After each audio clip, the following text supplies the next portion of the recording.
Le Dvar Torah est dédié l'Ilui Nishmat Eugénie Simcha Bat Esther.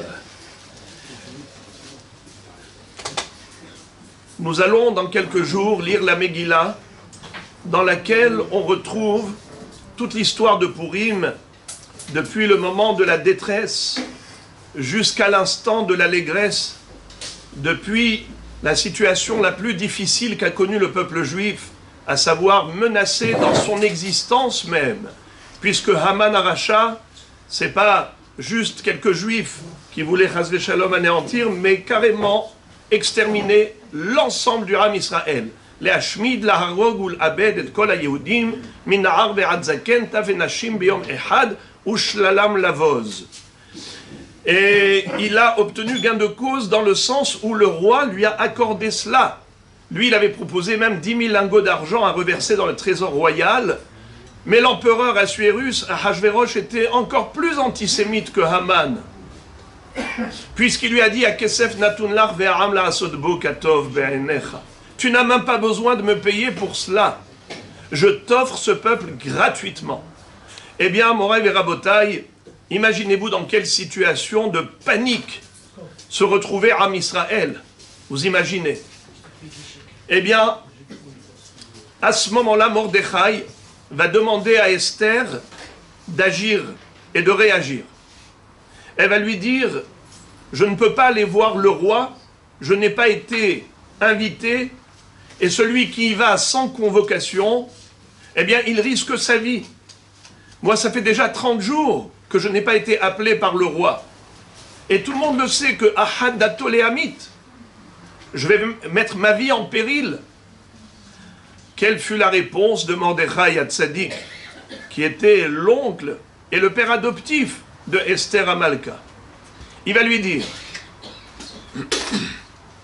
Ki im haresh taharishi ba'et azot, revach ve'atzala ya'amod la'yehudim mimakom acher, ve'at u'bet avir tovedu, u'mi yodea im le'et kazot igarat la malchut.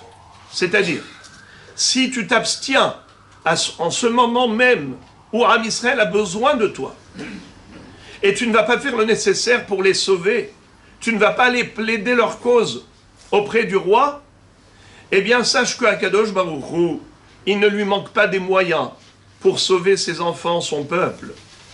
Mais toi et la maison de ton père, vous serez voués à la perte, à l'échec.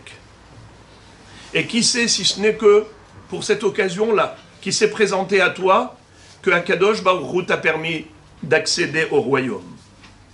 Alors moi et Rabotai, ce qui est très étonnant, c'est la manière de s'exprimer de Mordechai Hatzadik. Celui qui a tellement aimé sa nièce Esther, qui est devenue son épouse, et qui l'a couvée en quelque sorte. Il s'occupait d'elle avec tellement de minutie, tellement de pitié, et là il lui parle, j'allais dire, avec virulence. Il lui dit, si tu ne réagis pas maintenant, toi et la maison de ton père, vous serez perdus. Mais pourquoi il lui parle de son père? Entre parenthèses, chez les Marocains, ça peut arriver.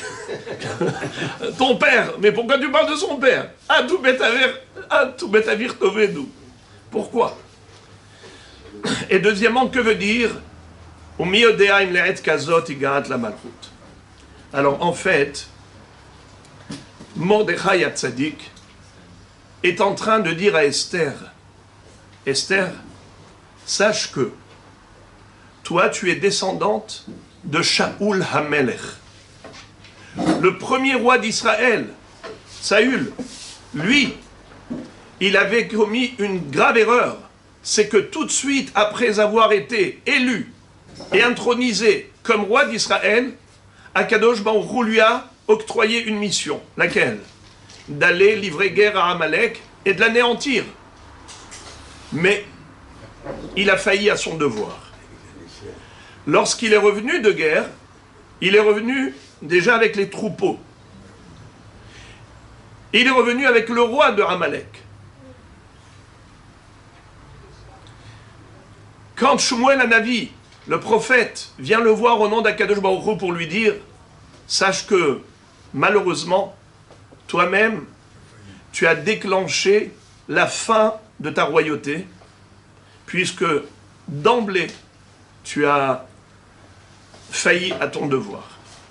La première mission qui était la tienne. Alors il lui a dit, mais pourquoi tu les as laissés survivre, ce troupeau? Alors, qu'est-ce que lui dit Shaoul? Parce que le peuple a eu pitié de ce troupeau. Im Adam hata behema mahata. Si l'homme est coupable, pourquoi tuer des bêtes qui sont innocentes? En plus, il a laissé Agag, le roi de Amalek, il l'a mis dans un cachot, dans une prison. Qu'est-ce qui s'est passé? Pendant cette nuit, figurez-vous qu'il y a une servante qui est allée dans la prison et qui a conçu de Agag un bébé. Alors c'est vrai que le lendemain, Shemuel a fait exécuter Agag. Mais déjà, il y avait Hamedata qui va donner naissance à Haman, qui était déjà là à l'état fœtal en tant que fœtus. Haman ben Hamedata ha-Agagi tzorer ha-Yehudim, celui qui a constitué le vrai danger pour le Ham Israël. Eh bien, d'où il provient? Il vient de Agag. Et qui a laissé vivre et survivre Agag pendant cette nuit? Shaoul HaMelech. Eh bien, maintenant, Mordechai HaTzadik va dire à Esther Hamalka, regarde bien, Haman est descendant de Agag. Esther, tu es descendante de Shaoul. Shaoul, qui devait éliminer Agag, ne l'a pas fait. À cause de cela, aujourd'hui, on a ce descendant de Agag, ce Amaleki, ce Haman Aracha. Tu as maintenant l'occasion de réparer la faute de ton aïeul. Akadosh Baruch Hu t'a donné l'occasion. Umi yodea imle'et kazot igat la malchut. Voilà pourquoi Akadosh Baruch Hu t'a donné l'occasion d'accéder au royaume. Ce n'est pas pour rien que toi, en tant que juive, tu as été prise dans le palais royal pour devenir la reine. Il n'y a pas de hasard. C'est pour te donner l'occasion de réparer la faute de ton arrière-grand-père, Shaoul HaMelech. Et sa neshama là-haut dans le ciel, elle est dans une attente impatiente d'obtenir ce tikkun. Et le tikkun va provenir de sa descendante Esther. Parce que si lui n'a pas éliminé Agag, toi tu peux éliminer Haman. Et si tu ne le fais pas maintenant, quand tu en as l'occasion, Ki maharesh taharishi baret azot, rebar ve'atzala yamod haYehudim makom acher. Seulement, ve'atu betavir tovedu. Toi et la maison de ton père, vous serez perdus. Ça veut dire quoi? Vous serez voués à la perte. C'est-à-dire que cette neshama de Shaoul aura la déception et la frustration d'avoir manqué encore une occasion. Tu auras loupé le coche du tikkun de la neshama de Shaoul HaMelech. Ce qui veut dire, Moraï Verabotai, c'est que les descendants, les enfants, les petits-enfants, quand ils sont dans ce bas monde, le monde de l'action, le monde du libre arbitre, ils ont la capacité et la faculté, grâce aux mitzvot et marasim tovim, l'étude de la Torah, qu'on peut accomplir ici, de faire évoluer la neshama, de permettre ce qu'on appelle ilui neshama, l'élévation de l'âme. Le Gaon de Vilna nous dit que l'un des regrets et des remords les plus profonds, qui sont d'une douleur incommensurable, c'est la sensation qu'a la neshama, juste en quittant le corps, c'est là qu'elle prend la mesure de la réalité. J'étais dans un corps qui me donnait l'occasion de faire Torah et mitzvot.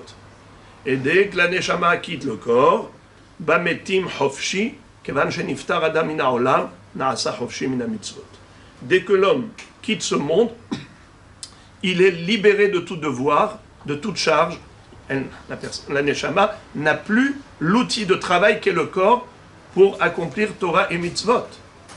D'ailleurs, quand on rentre au cimetière, on doit cacher les fils du tzitzit. Pourquoi? Parce que sinon, ce serait se moquer des morts en disant « Vous n'avez pas la possibilité d'accomplir les mitzvot, et nous, oui. » Ça s'appelle en hébreu « Lo'eg larash heref oseu ».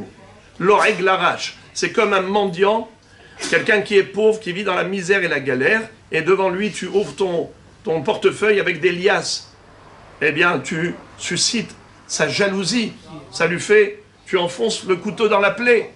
Eh bien, c'est exactement ce qui se passe lorsque tu vas devant les morts et tu leur montres que toi, tu peux accomplir Torah et mitzvot. Ils sont d'une jalousie incommensurable. Alors, c'est ça ce que la Neshama attend. Que les descendants, la progéniture qui se trouve sur terre, qu'elle puisse comprendre combien il est important de faire des Kadishim, de réciter des Teilim, d'étudier la Torah, d'accomplir des mitzvot. Et c'est pour cela d'ailleurs qu'on organise une Serouda. Pourquoi une Serouda? C'est pour donner l'occasion à cette Neshama d'avoir le Zechut de toutes les brachot, de tout un chacun, chacune ici. La bracha pour chaque aliment, respectivement. La bracha après manger, la bénédiction de grâce. Tout cela, ce sont des srouillottes.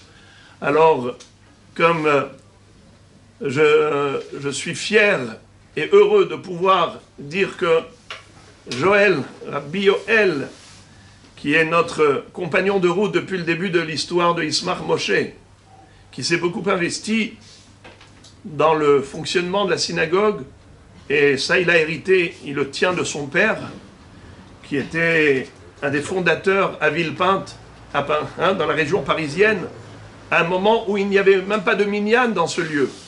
Et ça a commencé dans un garage. Voilà, il y a même, Baruch Hashem, des témoins visuels. Grâce à Dieu, eh bien, ça a commencé avec une petite poignée d'hommes et c'est devenu une belle communauté. Ça, c'est des srouillottes qui accompagnent la Neshama à l'infini. Alors, Chazak Baruch, et merci à vous tous de partager ce chizouk, parce qu'évidemment, ça donne à cette Neshama énormément de force, d'intensité, de profit qu'elle peut procurer grâce à toutes les mitzvot, toutes les brachot et les tfilot que vous réciterez ce soir, et que Akadosh Baruch Hu nous permette, par tous nos efforts conjugués, tous les mérites réunis, de ne plus entendre de mauvaises nouvelles,